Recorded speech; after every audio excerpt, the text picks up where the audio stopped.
Good morning guys, mga ka-drivers. Ayan, traffic na naman, medyo mainit ang panahon. Mga panayran ko ngayon ni Spider-Man, naging driver na lang.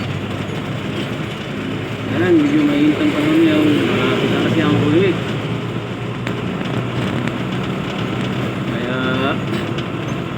paano yung mapapakasyon ngayon sa mga resorts? Trabaho lang. Sa mga masisipag dyan, kahit full week mga pasok ay konti naman yan.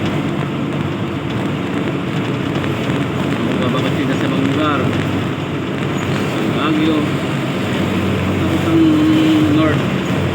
Saan natin ang buhay ng traffic na naman yan pagdating ng full week. So naranasan na natin papunta dyan, talagang sobrang traffic. Inabot yata kami ng 6 hours bago nakarating ng Bataan. So sobrang init ngayon mga ka-drivers. Matilihin lang natin malamig ang ating mga isipan. Relax lang ba habang nagdadrive? Huwag natin sabayan ang init ng panahon sa init ng ating ulo. Yan. Kalmado lang tayo.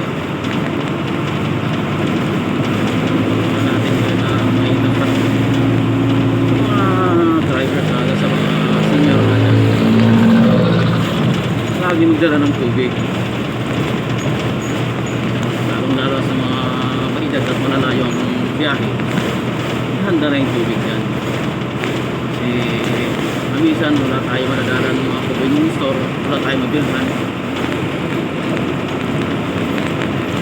Handa-handa na tayo. Mahirap na.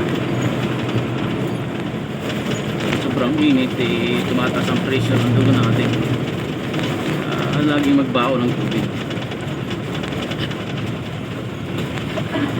Ayan. Muling magandang umaga po sa lahat ng mga ka-drivers at sa lahat na rin ng mga nakakapanood ng video ko. Huwag kalimutan mag-share, mag-like. Bye-bye!